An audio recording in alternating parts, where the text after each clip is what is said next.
boa noite. Nós estamos mais uma vez aqui transmitindo a partir da cozinha aqui de casa. É o Paz e Vida na sua casa. E hoje eu queria começar escutando uma canção junto com você. Vamos lá?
Irmãos, essa noite eu estava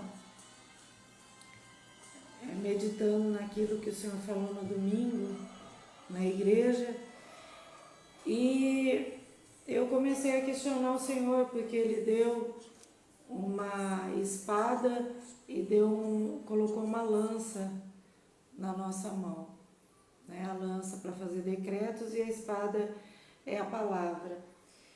E a palavra que foi dada foi que a gente já vem falando há vários domingos, desde quando começou praticamente essa pandemia, sobre um tempo de restauração, um tempo de reconstrução, um tempo de se reerguer. E eu comecei a questionar o Senhor, como é que nós vamos colocar isso em prática? Porque você ouvir uma mensagem é uma coisa, agora você viabilizar aquilo que Deus trouxe para o seu coração para que se torne realidade é uma coisa completamente diferente, é trabalhoso, porque nós estamos lidando com pessoas e muitas pessoas às vezes não dão crédito para aquilo que a gente fala, outras não têm compromisso, algumas pessoas querem ver. Vamos deixar como é que tá, do jeito que tá, para ver como é que fica, né? Essas coisas aí. E depois de orar um pouco, aí eu fui dormir, era umas 20 para as 11 mais ou menos ontem, quando foi mais ou menos 1h da manhã, eu acordei com o Senhor falando no meu ouvido, a porta das ovelhas, né? E aí eu fui procurar na Bíblia, fui lá em Neemias, porque é lá que está, no livro de Neemias que está essa passagem, e o Senhor falou tremendamente ao meu coração, e é isso que o Senhor quer que aconteça conosco na igreja. Então, a partir de hoje, nas quintas-feiras, nós vamos estar trazendo o estudo bíblico online. Eu espero que você aproveite bastante, que você tenha um crescimento espiritual, que o Senhor trabalhe na sua vida de uma forma sem igual, porque essa é a espada que nós temos, não é? Então o Senhor precisa trabalhar em nós para que Ele possa trabalhar através da nossa vida. E nessa linha que o Senhor deu, eu queria que você deixasse a sua Bíblia aberta no livro de Neemias. Lembre-se que hoje é um estudo bíblico, nós estaremos trazendo alimento para o crescimento espiritual seu, e esse crescimento espiritual que vai ter na sua vida, ele vai resultar num crescimento espiritual na igreja, na coletividade, na comunidade aonde a gente está. Amém? Então que Deus nos abençoe. Abra sua Bíblia aí no livro de Neemias. Nós vamos falar alguma coisinha do capítulo 1, mas nós vamos nos deter mais no capítulo 3 de Neemias, tá? Então eu queria ler Neemias no capítulo 1, nós vamos ler o versículo 3. A palavra do Senhor diz assim: eles responderam para Neemias: as coisas não vão bem para os que regressaram à província de Judá. Eles estão passando por dificuldades e humilhações. O muro de Jerusalém foi derrubado e suas portas foram destruídas pelo fogo. Capítulo 3, versículo 1, que começa aí a reconstrução dos muros, ou do muro de Jerusalém. Então o sumo sacerdote Eliasibe e os outros sacerdotes começaram a reconstruir a porta das ovelhas. Eles consagraram, colocaram as portas no lugar e reconstruíram o muro até a torre do 100, que também consagraram, e até a torre de Ananem. Irmãos, o livro de Neemias, ele é de uma profundidade, ele é assim um subsídio de crescimento e um instrumento de crescimento para as nossas vidas que nós não podemos deixar de lado. E principalmente nesse momento de reestruturação e de restauração que nós estamos tendo, né? Seja bem-vinda, Regiane, paz do Senhor. Então, o Senhor, ele deixou esse livro, ele deixou, essa que é quase uma biografia de Neemias, a contagem da história de tudo o que aconteceu na vida de Neemias, para que a gente tivesse uma experiência pessoal, uma experiência viva e uma experiência integral com o Senhor. E essa mensagem do livro de Neemias, ela vem enriquecer as nossas vidas e vem contribuir também com o nosso entendimento, não é? Para que ele se torne ainda mais excelente e que a gente se torne mais próximos do Senhor. E assim nós possamos crescer em graça e em sabedoria, que é isso que nós precisamos, de crescimento em graça e em sabedoria. Por isso essa história de Neemias, nós vamos dar uma abordagem para ela, uma abordagem de grande excelência. Então eu peço para você que você abra o seu coração e deixe a palavra de Deus penetrar bem lá no profundo da sua vida, da sua alma, do seu coração, né? A porta das ovelhas, ela é sem dúvida tão valiosa e poderosa como as demais 11 portas de Jerusalém ou de Jerusalém, como dizem os judeus. Então nós vamos entrar pelas portas das ovelhas e ver o que o Senhor tem para falar conosco nesta noite. Primeiro eu gostaria de falar um pouquinho sobre Neemias. Neemias, ele era o copeiro do rei Artaxerxes, que estava aqui nesse episódio aqui, eles estavam na província de Suzã, que era uma casa, tipo um castelo de inverno do rei, né? O inverno havia chegado, nos comentários históricos, nós vamos ver que era o ano 445 antes de Cristo, né? E Neemias estava ali nessa cidadela de Suzã, aonde o rei tinha a sua a sua sede do governo de inverno, era um lugar para ele passar o inverno que era rigoroso naquela região.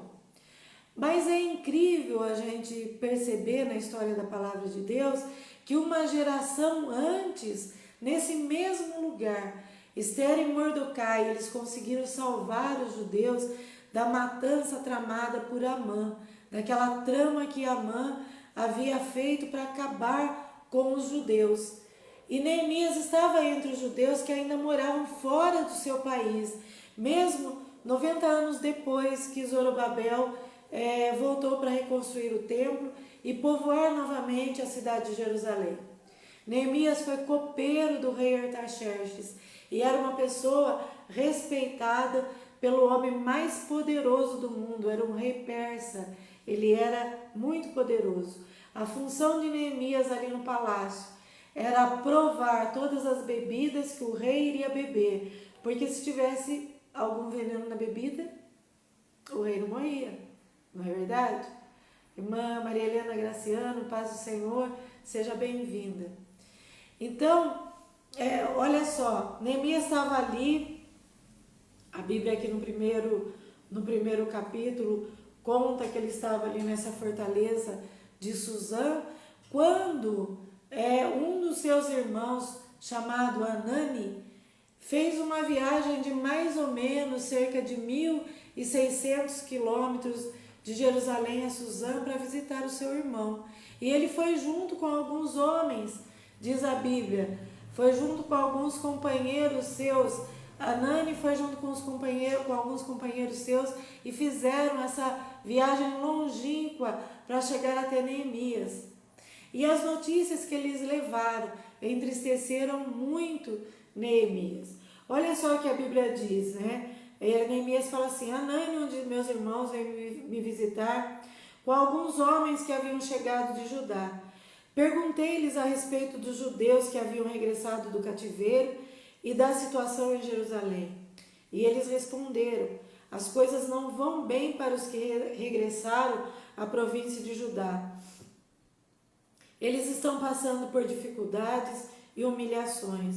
O muro de Jerusalém foi derrubado e suas portas foram destruídas pelo fogo. Quando ouvi isso, sentei-me e chorei.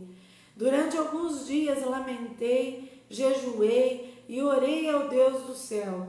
Então disse: ó Senhor Deus dos céus, Deus grande e temível, que guarda a sua aliança de amor leal para com os que te amam e obedecem os teus mandamentos, ouve minha oração. Olha do alto e vê que oro noite e dia por teu povo Israel. Confesso que temos pecado contra ti. Sim, minha própria família e eu temos pecado contra ti.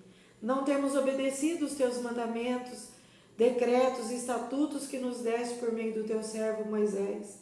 Por favor, lembra-te do que disseste a teu servo Moisés. Se forem fiéis a mim, eu os dispersarei entre as nações.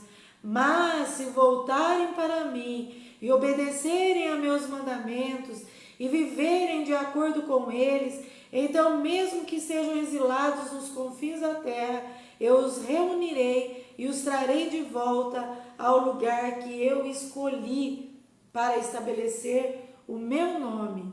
O povo que tu resgataste com teu grande poder e com tua forte mão é teu servo.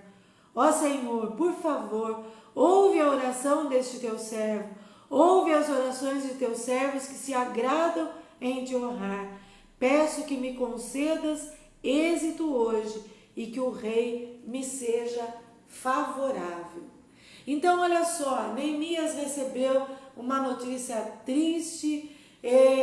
O seu irmão disse que o povo estava passando por dificuldades e humilhações, encontravam-se em situação precária e insegura, estavam sujeitos a agressões dos povos que controlavam as regiões que rodeavam a cidade de Jerusalém.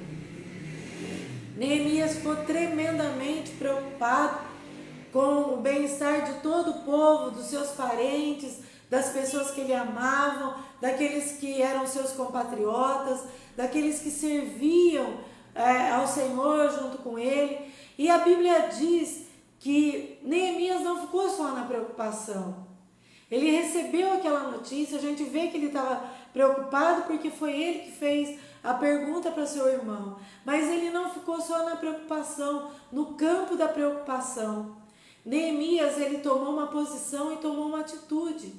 A Bíblia diz que ele jejuou, ele chorou, jejuou e orou ao Senhor. Falou com o Senhor, porque Neemias conhecia a história do povo de Israel e conhecia o que Deus havia falado para eles. Neemias conhecia o povo de Deus, sabia onde eles haviam pecado, sabia como eles haviam desagradado ao Senhor e transgredido, e onde eles haviam transgredido as leis, os mandamentos, os preceitos, os estatutos do Senhor. Por isso ele ficou triste, chorou, se lamentou, jejuou, mas ele foi buscar ao Senhor. E ele baseou a sua busca ao Senhor. Ele baseou o seu pedido, o pedido que fluiu de dentro do seu coração ao Senhor. Ele baseou nas grandes promessas de Deus, porque ele sabia que o Deus que é o Deus de Israel, o Deus que ele servia, é um Deus de fidelidade. E esse Deus de fidelidade, ele preza por cumprir a sua palavra. Então ele pediu que Deus estivesse com ele diante do rei da Pérsia. Aí no finalzinho ele diz: peço que me concedas êxito hoje e que o rei me seja favorável. Então ele englobou, além de confessar o pecado da sua família, da sua nação, da sua comunidade, das pessoas que o cercavam, ele foi buscar força do Senhor e pediu para o Senhor lembrar e ouvir as orações dos servos e que o Senhor desse êxito para ele, junto ao rei a quem ele servia. Isso, a resposta da oração dele não foi de imediato. Passou 4 meses, então o inverno já tinha passado. Estava chegando outra estação. Estava chegando a primavera. Era o início da primavera. Então Neemias teve oportunidade de agir. E aí eu abro um parênteses para dizer para você. Não sei quanto tempo que você vem orando pedindo a restauração da igreja. Deus, ele faz tudo na estação e no tempo certo, não é? Então agora é o tempo. Agora é o tempo da restauração, da reestruturação. E nós devemos estar com o nosso pensamento, o nosso coração ligados no Senhor, como estava o coração e o pensamento de Neemias. Então Neemias teve a oportunidade de agir. O rei Artaxerxes, ele percebeu a tristeza no rosto de Neemias. Percebeu que alguma coisa havia acontecido com ele e ele queria saber o motivo de toda aquela angústia, de toda aquela tristeza que estava aparente no seu semblante. Então Neemias explicou a sua preocupação com o povo em Jerusalém. Ele foi transparente, ele falou aquilo que ele devia falar, ele não ficou rodeando, mas ele chegou com a confiança. Assim são aqueles que confiam no Senhor. Eles têm certeza de que o pedido, como está lá na palavra de Deus, lá no Novo Testamento, né, que tudo aquilo que pedires em nome do Senhor Jesus, crendo, assim vai acontecer. Neemias já naquela época, o coração dele era voltado para as coisas do Senhor e ele tinha essa fé do tipo da fé de Deus, que cria realmente que a fé é agora, a fé é no instante em que Deus começa a colocar o chão debaixo dos nossos pés. Então ele foi transparente, foi honesto com o rei e contou sobre a sua preocupação. E o rei então ouviu aquilo que Neemias tinha para falar e ele ofereceu ajuda. Neemias então orou a Deus de novo e fez os seus pedidos ao rei. Quais foram os pedidos que ele fez ao rei? Pense nisso, se você tivesse oportunidade de fazer pedidos para aquele que é o homem mais poderoso que você conhece, quais pedidos você faria? Neemias, ele chegou até o rei e fez os seguintes pedidos. Primeiro, ele pediu licença para ir para Jerusalém para reedificar a cidade. O segundo pedido, ele pediu que o rei fizesse cartas que liberassem a sua passagem pelas províncias no caminho, porque havia muitas guerras, havia muitas lutas no trajeto de onde ele estava até para que ele chegasse em Jerusalém. E o terceiro pedido, autorização para utilizar madeiras da floresta que estava ali sob os cuidados daquele rei para edificação da construção, para serem utilizadas na construção. Pedidos sábios, pedidos de pessoas que realmente sabem aquilo que quer e sabem aonde elas querem chegar, não é?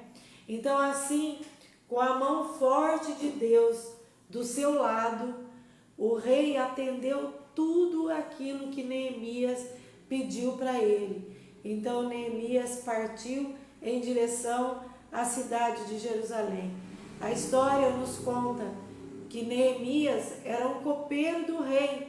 Por isso, não importa qual posição social nós ocupemos, não importa o que você é, qual é a sua profissão, o que você faz, se você é um artesão, se você é um faxineiro, se você é um médico, é um dentista, é um advogado, se você é um autônomo, não importa qual a posição, qual a profissão que você use, ocupe, não importa. Deus, o que importa para Deus é o seu coração estar afinado com Ele. Neemias era um copeiro. Isso nos mostra o que realmente Deus quer. É um coração que se mostre amante dele e preocupado com os desejos e os sonhos do coração de Deus. É isso que Deus quer, não é? Quais são os sonhos e os desejos do coração de Deus? Nós sabemos, os sonhos e os desejos do coração de Deus é que a sua igreja cresça em graça e em sabedoria e que alcance outras pessoas, para que o reino dos céus ele seja povoado e o inferno seja despovoado, não é? Para que o reino celestial cada dia seja acrescentado pessoas que subirão com o Senhor Jesus, e assim o diabo vai perdendo espaço nessa guerra terrível, né? Que é essa guerra espiritual, mas que já está ganha por causa do Senhor Jesus. Amém? Vamos falar um pouquinho sobre Jerusalém, não é? Jerusalém, segundo os sábios judeus, segundo o que os sábios judeus pensam, o que eles escrevem, o que eles comentam, né? O universo possui um centro. O centro do universo é o planeta Terra. E, em consequência, a Terra também possui um centro. E para eles, o centro da Terra é Israel. E o centro de Israel é Jerusalém. E o centro de Jerusalém é o templo que está ali, é o templo sagrado, o templo do Senhor. E o centro do templo é o lugar santíssimo, o santo dos santos, e o centro do santo dos santos é a arca sagrada, né? Ou Aaron HaKodesh, como eles chamam, que representa Jesus, o Messias. Jerusalém é a mais famosa cidade do mundo. Para os Jerusalém, conforme está escrito no Salmo 48:2, ela é a cidade do grande rei, né? Que declaração mais linda do Salmo 48, né? A cidade do grande rei. E em Josué, melhor dizendo, no capítulo 52, versículo 1, ela é chamada de a cidade santa. Quando o povo estava no cativeiro babilônico, esse povo de Deus, o povo judeu, assumiu um compromisso moral e espiritual com Deus, de que nunca se esqueceriam da cidade de Jerusalém. Então, aprove a Deus, Deus quis que na construção da cidade santa se construísse 12 portas, e uma delas seria a porta dourada, que segundo a profecia, seria por ela que o Messias entraria. E por isso, hoje ela se encontra fechada, e ela foi fechada pelos muçulmanos. Jerusalém sempre foi uma cidade cercada por muros desde a sua fundação. Partes dos muros foram demolidos, foram derrubados por invasores. Eles atacaram Jerusalém, derrubaram os muros, ocuparam as cidades, ocuparam as casas, ocuparam os prédios que sempre foram construídos com pedras, não é? Que estavam ali em Jerusalém, por pedras de Jerusalém. Jerusalém representa o centro da adoração. Antes havia outros lugares de adoração, por exemplo, né? Havia nos tempos do rei Salomão, se fazia oração e sacrifícios em Gilgal, em Siló e em outras partes. Mas a glória de Deus, ela abandonou Siló. E Deus não admite outro centro de adoração que não seja ali, no Antigo Testamento, que não seja a cidade de Jerusalém. E nos dias de hoje, para nós que somos a Israel de Deus, o povo escolhido de Deus, geração santa, povo eleito, propriedade exclusiva do Senhor, igualmente nos dias de hoje, o nosso Deus não admite outro centro de adoração que não seja a vida conjunta do povo que se chama pelo nome de Deus, que é no interior da igreja.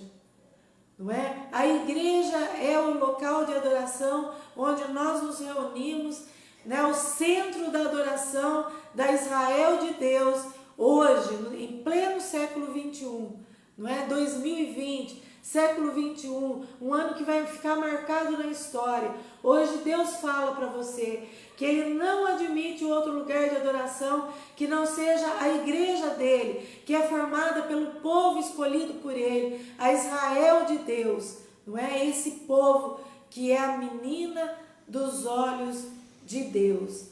Não é? Só a título de conhecimento, né? Uma curiosidade histórica. A atual Jerusalém está a 7 metros de altura da primeira construção. Por que isso? Porque foram 7 longas batalhas. 7 vezes a cidade santa foi destruída e reconstruída. E isto mostra que toda batalha nos leva para cima. Então, cada batalha é um degrau. E cada vez mais a cidade de Jerusalém, ela está no 7º degrau, na 7ª posição, porque foram 7 batalhas de destruição que essa cidade enfrentou. Então pense bem nisso, olhando para esse fato histórico que não é fake, é fato de verdade. Pense nisso. Cada batalha da nossa vida mostra que nós estamos assumindo um degrau acima. Cada batalha está nos levando para mais perto do Senhor. Se você crê nisso, coloca um amém aí nos comentários. Amém? A Bíblia, quando nos fala sobre a reconstrução dos muros de Jerusalém no Antigo Testamento, especificamente aqui no livro de Neemias, ela fala sobre as 12 portas da cidade de Jerusalém e vai constando todos os seus nomes.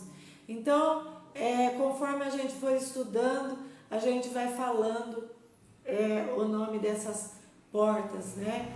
Dessas 12 portas que Neemias foi lá para reconstruir. E todas elas são de grande importância.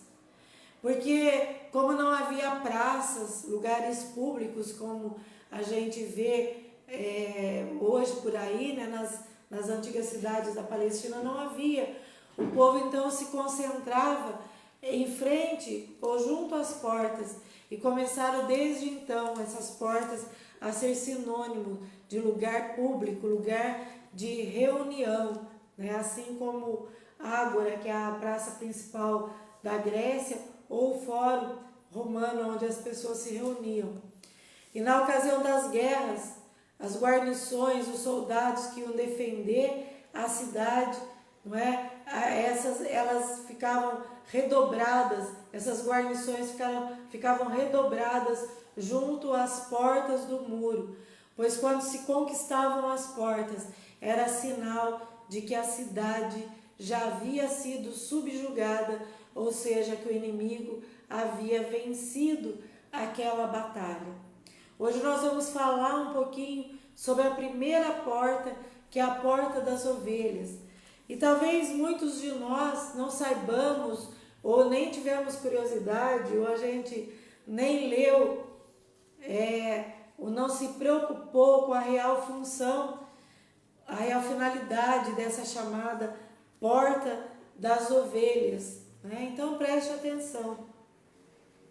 A porta das ovelhas era a menor entre as 12 portas, e ela não foi feita para passagem de homens, mas foi feita para passagem de ovelhas, porque era por ali que os animais passavam quando eles iam sacrificar ao Senhor no templo, não é?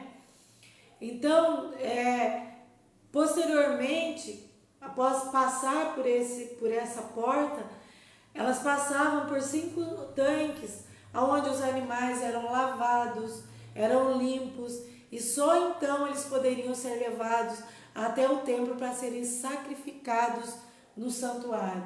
Esta porta ficava do lado norte e dava para os fundos do templo ali em Jerusalém.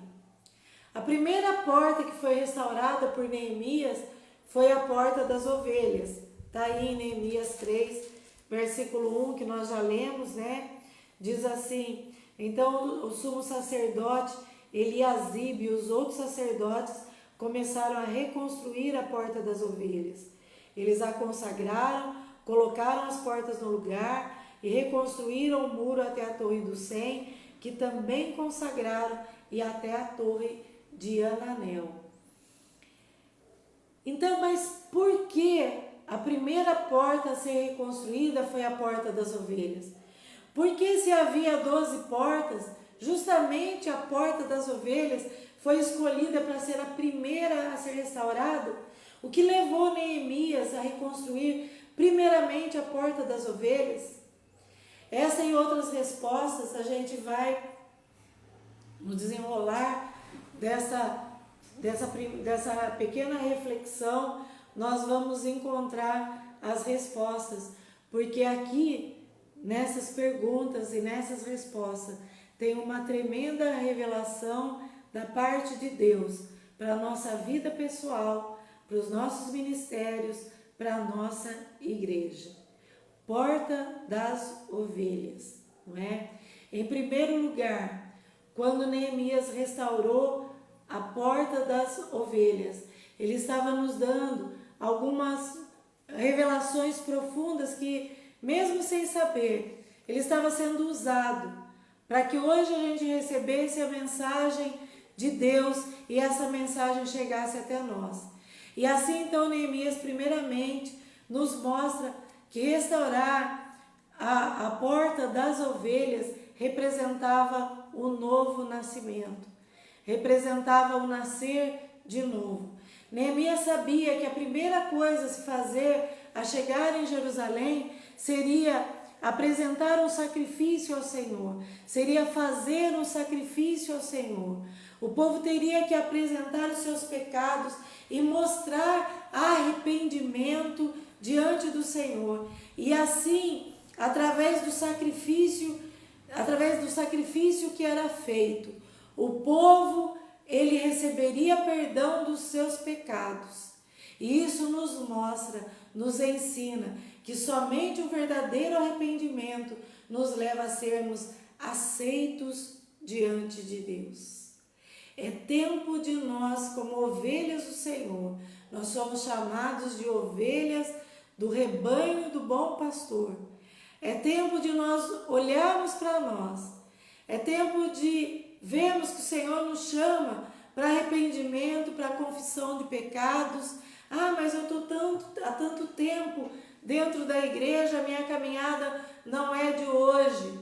Mas, meus irmãos, nós temos que colocar a mão na nossa consciência e vê que a igreja está deixando muito a desejar, que a igreja está passando por dificuldades, como foi o relatório do irmão de Neemias para ele. Está passando por dificuldades, está passando por humilhações, está passando por agressões. O povo está cativo, o povo está sendo escravizado pelos árabes, pelos amonitas, não é? Então esse agrupamento de pessoas que estavam ali em volta de Jerusalém, que estavam escravizando o povo de Israel, olhando para nós hoje, nós sabemos, e o Espírito Santo de Deus revela para cada um de nós, revela para a nossa igreja, para nós que somos ministros da igreja, aonde o povo está pecando, aonde eu estou pecando, aonde eu estou separado de Deus, qual parte da minha vida é que eu devo abrir diante do Senhor e colocar diante dele, me arrependendo, confessando os meus pecados, confessando a separação, confessando essa destruição que foi feita nessa porta, que é a porta das ovelhas, não é? Confessando diante do Senhor, se arrependendo diante dele, e só assim nós poderemos ser aceitos diante do Senhor. Esse é o primeiro aspecto, olharmos para dentro de nós. Nós temos que ter a nossa mente conectada com o nosso coração, e no nosso coração tem que ter a espada do Espírito, que é a palavra de Deus, que nos limpa, que nos purifica e que nos conscientiza e que revela para nós, não é? O Espírito de Deus, ele revela para nós, é ele que nos mostra a respeito da justiça e do juízo de Deus e aquilo que nós devemos nos arrepender. Sabe, você que vê que parece que existe alguma coisa que está travada no seu ministério, alguma coisa que está travando a sua vida espiritual, alguma coisa que está travando a sua vida mesmo, a sua vida como pessoa, olhe para o Senhor agora, não é? Olhe para Ele, olhe somente para o Senhor e fale para Ele, né? Lembra lá na oração de Neemias? Neemias, ele começou confessando diante do Senhor, ele começou exaltando ao Senhor, falando que ele era fiel, que ele era leal com aqueles que amam e obedecem os seus mandamentos. E ele, Neemias, ele obedecia e guardava os mandamentos do Senhor. Por isso ele pôde chegar diante de Deus e falar para o Senhor: ouve a minha oração, olha do alto e vê que eu oro noite e dia por teu povo Israel. Eu confesso os pecados do teu povo, os pecados da minha família, eu me arrependo diante dele, não é?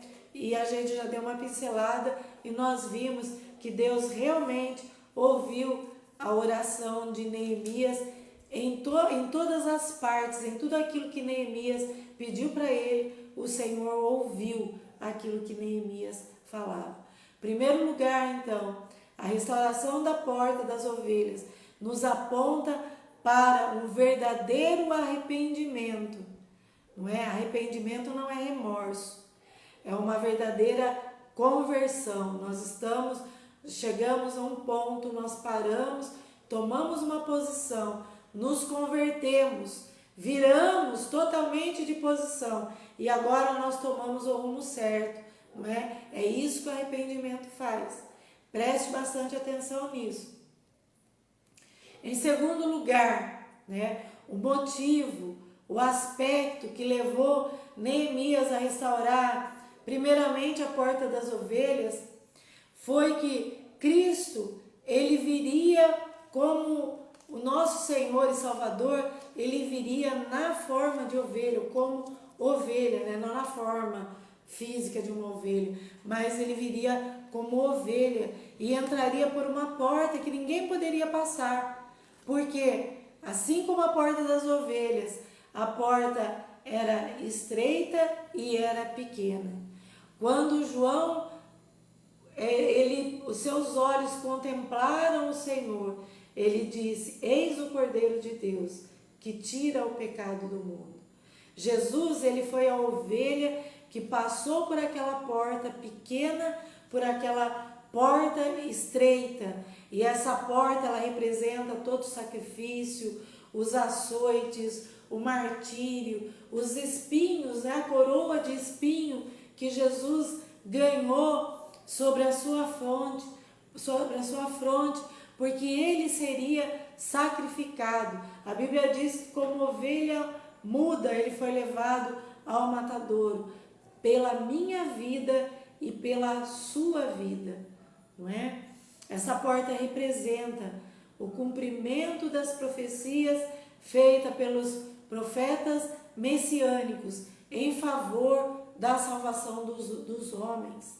Profeticamente, aquela porta sendo restaurada, ela apontava para Jesus, que iria vir e sofrer, passar por uma porta estreita. Jesus falou para Pedro: olha, para onde eu vou, ou o que vai acontecer comigo, você não é capaz de me acompanhar. Você, sabe, não tem como vocês passarem por aquilo que eu vou passar, porque não aguentariam.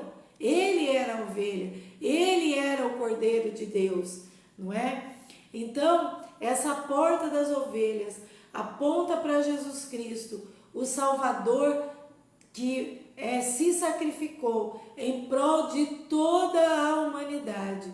A palavra de Deus diz que todos pecaram e logo todos precisam, né, passar por essa porta das ovelhas, passar por essa porta estreita, por esse caminho da salvação, porque é o único caminho que leva até o Santo dos Santos, que leva até ao Senhor. É o caminho da porta do sacrifício, o sacrifício vivo, o sacrifício agora que nós colocamos diante do altar do Senhor, nós apresentamos a nossa vida diante dele. A porta das ovelhas, então, ela tipifica a redenção do homem. E Neemias, mesmo sem saber, ele estava nos revelando que tudo aquilo que está escrito na palavra de Deus é a mais pura verdade, é fato, é real, e tudo aponta, não é, para as coisas que aconteceriam conosco. E agora, neste momento, nós estamos vendo que a porta das ovelhas aponta para o arrependimento, não é? Aponta para a confissão de pecados, aponta para a aproximação do Senhor. E no segundo aspecto, numa segunda forma, ela aponta para Jesus Cristo, o Cordeiro de Deus, que tira o pecado do mundo. Em terceiro lugar, a porta das ovelhas, ela nos fala da entrada para a vida na igreja, ou vida de igreja, porque nós somos a igreja. Ninguém pode entrar por essa porta a não ser, ou ninguém pode entrar por essa porta a não ser através de Jesus Cristo, não é? Ele mesmo disse: eu sou a porta, não é? Aquele que entrar por mim será salvo. Agora, vamos ver o que o próprio Senhor nos disse em Mateus 7, versículos 13 e 14. Ele diz assim: entrai pela porta estreita, porque larga é a porta e espaçoso o caminho que leva à perdição, e muitos são os que entram por ela. Que estreita é a porta, que apertado o caminho que leva para a vida eterna, e poucos são os que acertam com ela. Antigamente havia um quadro, né, que os crentes tinham na sua casa, que tinha assim o caminho largo e o caminho estreito. No caminho largo tinha bares, tinha baile, tinha casas, carros, bebedeira, né, prazeres mundanos, né, e uma multidão seguindo por esse caminho. No caminho estreito tinha uma torre que apontava para a cruz de Cristo, para o Senhor, e eram poucos os que entravam por este caminho. É isso que o Senhor está falando aqui nesse texto de Mateus. Com toda certeza, o Senhor estava se referindo que somente a porta das ovelhas nos leva ao verdadeiro pasto celestial, que nos alimenta com alimento para a vida eterna. Por isso, esse caminho é estreito. e só passa uma ovelha por vez. E só a ovelha é capaz de passar. Mas depois que ela passa pela porta, ela vai sendo limpa. Lembra que existiam, que eu falei no começo, que haviam 5 tanques, onde as ovelhas eram lavadas e eram limpas para chegar até o local do sacrifício. É isso que o Senhor faz conosco. Nós passamos pela porta das ovelhas, né? Nós passamos pela vida do Senhor, aceitamos o Senhor Jesus Cristo. Nós entramos, estamos escondidos na vida que Ele oferece, entramos por Ele. E agora nós estamos passando pelos tanques que vão nos lavar, que vão nos limpar e que vão nos tornar aptos a chegar diante do Senhor, a chegar na presença do nosso Deus, né? Para concluir, assim como Neemias resolveu reconstruir a cidade de Jerusalém, se nós nos unirmos como igreja, né? E agora a gente fala para um povo restrito ali, o nosso povo, da nossa comunidade, se nós nos unirmos e nós também vamos conseguir reconstruir e restaurar aquilo que o Senhor colocou na nossa mão. E dali nós vamos conseguir agregar valores, nós vamos contaminar outras pessoas e juntando-nos com outras pessoas, nós podemos decidir, nós podemos tomar a decisão de reconstruir a vontade de Deus na face da terra. E assim nós devemos começar pela porta das ovelhas. Porque infelizmente, meus irmãos, o que a gente vê pregado hoje em dia é um evangelho de facilidades, né? As pessoas estão interessadas que outras pessoas venham para a igreja e entrem por uma porta grande da frente dos templos, trazendo o seu dízimo, a sua oferta, fazendo campanhas e tantas outras coisas para encher muitos cofres que depois a finalidade deles é duvidosa, né? Infelizmente, muitos ministérios, muitas igrejas não estão dando valor para almas. Por isso hoje eu conclamo você, que é da Missão Paz e Vida, você que é simpatizante do nosso trabalho, que está aí ouvindo a mensagem do Senhor, sabe, deixando o Espírito de Deus tocar no seu coração, deixa o Espírito de Deus, plantar dentro de você o amor pelas almas, não é? Um grande pregador, ele dizia assim: dá-me alma, Senhor, senão eu morro. E nós precisamos, não é, para a reconstrução da igreja que o Senhor vai vir buscar, nós precisamos primeiro entrar pela porta das ovelhas e dar valor pelas almas, não é? A porta das ovelhas é o lugar onde nós devemos buscar entrar, porque eu penso que um dia um ferrolho, um cadeado, né, uma trave será colocada nessa porta e não haverá mais tempo e nem oportunidade de entrar no aprisco eterno. Assim, os lobos, os abutres, as cobras vão ficar de fora, porque é estreito o caminho. A porta das ovelhas, ela é pequena, não é? Precisa tomar posição, precisa ter um propósito para passar na porta das ovelhas. Precisa se deixar moldar como ovelha para depois gerar outras ovelhas, ou seja, ganhar outras ovelhas. Porque quando Jesus Cristo, o Yeshua HaMashiach, ele voltar pela segunda vez, ele entrará pela porta dourada, pela porta oriental que está na palavra de Deus, como foi predito, como foi profetizado pelo profeta Ezequiel. Você pode consultar sua Bíblia nos capítulos 43 e 44 de Ezequiel. Agora ele virá não mais como ovelha, ele não virá mais como ovelha, mas ele virá como um leão, como foi visto pelo ancião de dias, ao se dirigir ao choro de João lá em Apocalipse 5. Ele não virá para ser julgado na cruz, mas ele virá como rei para julgar as nações da terra. Nós vemos que as demais portas tinham seus ferrolhos e as suas fechaduras, mas a porta das ovelhas, ela foi deixada sem fechadura, foi deixada sem tranca, foi deixada sem ferrolho. Isso nos revela que todas as pessoas podem ter acesso ao rebanho do Senhor Jesus, ou que o rebanho do Senhor é acessível a todos aqueles que queiram entrar para o seu aprisco, porque nós bem sabemos que Ele não faz acepção de pessoas. Deus não olha para a cor, Deus não olha para sexo, não olha para a raça, Ele não olha para o passado, Ele não olha para o que você fez, Ele não olha para o que você deixou de fazer. O nosso Deus é um Deus de oportunidade.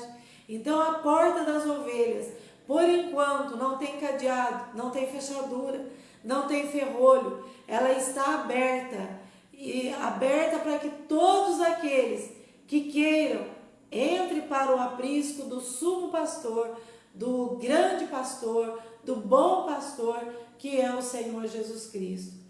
Então, não deixe ninguém dizer para você, sabe, que você não é de nada, que você não vale nada, né, que a sua vida não faz diferença.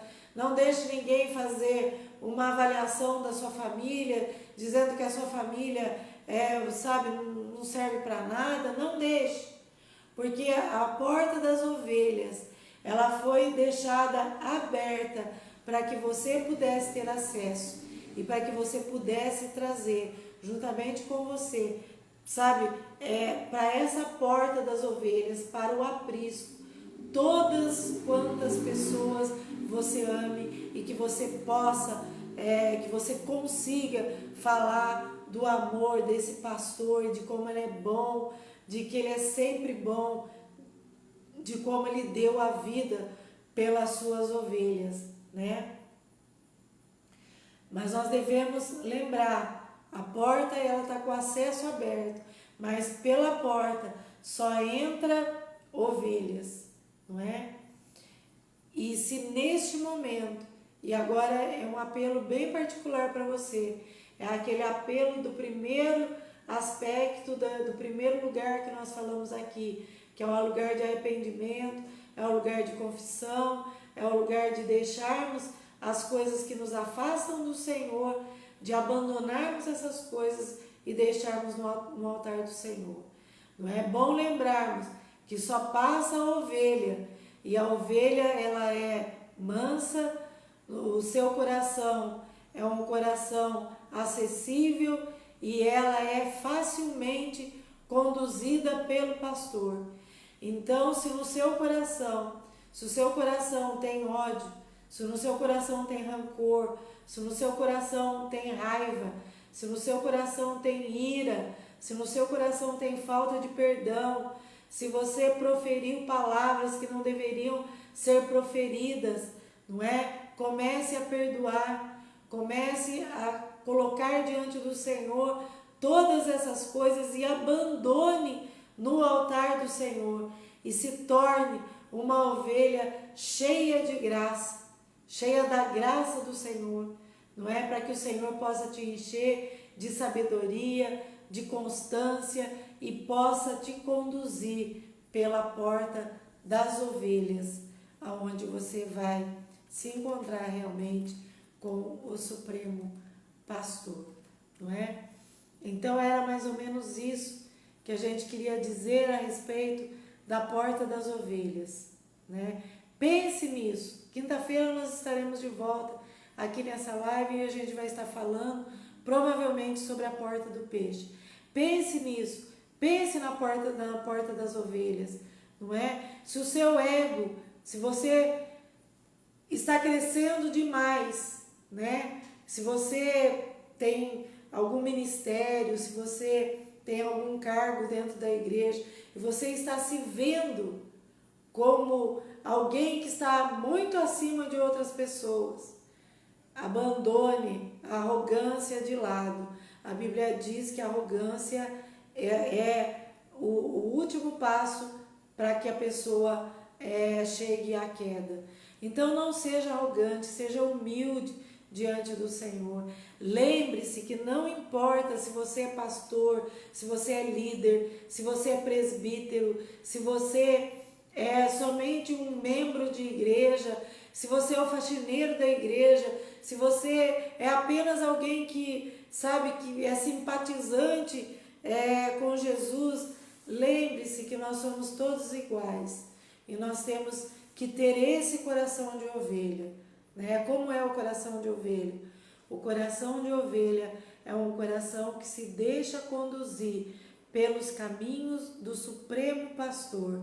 Ele usa a vara e usa o seu cajado para nos comandar, para nos conduzir, não é?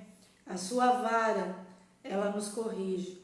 O seu cajado, a forma do cajado, que é em forma de uma orelhinha assim, né? A forma dele é para poder trazer a ovelha para perto de si, não é? Então não importa se a ovelha teve algumas escorregadelas ou não, é tempo, né, de nos ajustarmos, né, de permitirmos que o Supremo Pastor, o bom pastor, venha com o seu cajado e nos traga para perto dele. E quando nós estivermos pertinho dele, que a gente coloque para fora tudo aquilo que não faz parte do coração de ovelha e que a gente abandone de verdade, acerte os caminhos, não é que nós acertemos os caminhos diante do Senhor, né? Você vai ver que não foi fácil para Neemias, ele teve muita oposição, teve gente que lutava contra ele, né? Mas no capítulo 9 tem uma oração bem bonita aqui, que todo o povo se uniu, né? E para a gente nesse tempo de restauração de porta de ovelha, todos nós precisamos nos unir. Por isso, você que tem pessoas da sua afinidade, compartilhe essa mensagem com essas pessoas, porque o Senhor está nos chamando juntos para perto dele, para a reconstrução da porta das ovelhas, né? Então, houve um reconhecimento aqui no capítulo 9, né? E eles dizem assim, acho que é 9:31. 9:31. Diz assim: tua grande misericórdia, porém, não os destruíste. Está falando do povo orgulhoso, desobediente, né? O povo de Israel que desobedecia, que não permanecia nos preceitos do Senhor. Eles dizem: tua grande misericórdia, porém, não os destruíste completamente, nem os abandonaste para sempre. Que Deus bondoso e compassivo tu és. Esse é o nosso Deus. É Ele que nos chama para estarmos agregados, juntos, fortalecidos nele, para que a gente reconstrua tudo aquilo que precisa ser reconstruído. Nós precisamos começar pela porta menor, mas uma das portas mais importantes, que é a porta das ovelhas. Amém?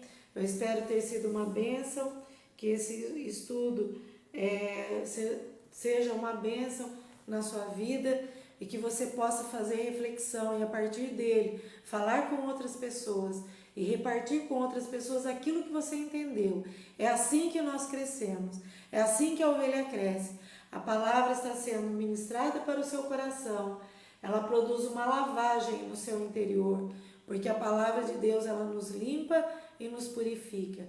E a partir da lavagem da palavra, você vai em contato com outras pessoas, permitir, não é? E dar ocasião, oportunidade que as outras pessoas sejam limpas também. Que o Senhor nos abençoe, porque Ele é um Deus realmente bondoso e compassivo. misericordioso, tardio em irar. Vamos aproveitar essa oportunidade que o Senhor está nos dando de restauração e de reestruturação da igreja, da nossa vida e de tudo que nos cerca. A palavra de Deus, ela é ampla e nos atinge em todos os segmentos da nossa vida. Amém? Que Deus te abençoe você, Neuza Martins Pereira, que está aí, conversando, mandando mensagem, que o Senhor te abençoe de uma forma toda especial. Vamos compartilhar a palavra de Deus, Vamos, daqui a pouquinho vai estar no YouTube, compartilhe o link do YouTube com as pessoas que você conhece, Porque o Senhor quer fazer algo de extraordinário na sua vida, na minha vida e na nossa vida. Amém? Glória a Deus! Quinta-feira que vem nós continuaremos com o estudo aqui em Neemias e falaremos sobre a porta do peixe. Amém? Amanhã, dia 23, vai ter uma live de canções, de música, umas músicas das antigas. Se você gosta, dessa coisa retrô, se você gosta de músicas mais antigas, retrô tá na moda, Então, entra ali, prestigie os nossos irmãos que vão estar ali cantando, vai ter uma palavrinha de alguns minutos, para honrar ao Senhor, esteja prestigiando, amém? Domingo que vem, você é o nosso convidado especial. É o último domingo de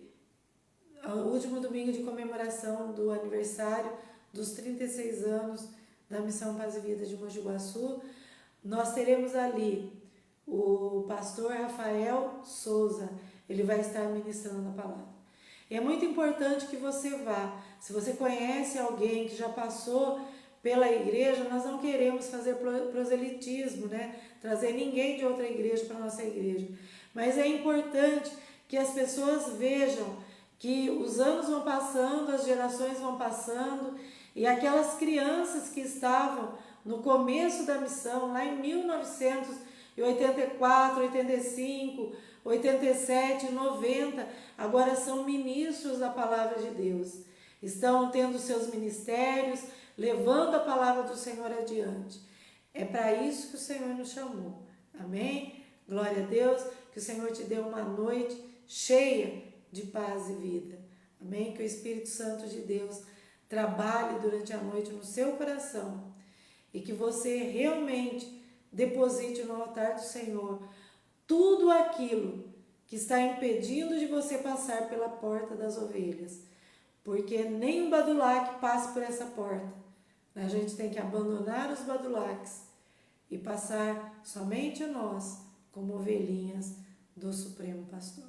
Amém? Boa noite, que o Senhor te abençoe e te guarde e faça resplandecer o seu rosto sobre você, sobre a sua casa, em nome de Jesus. Amém?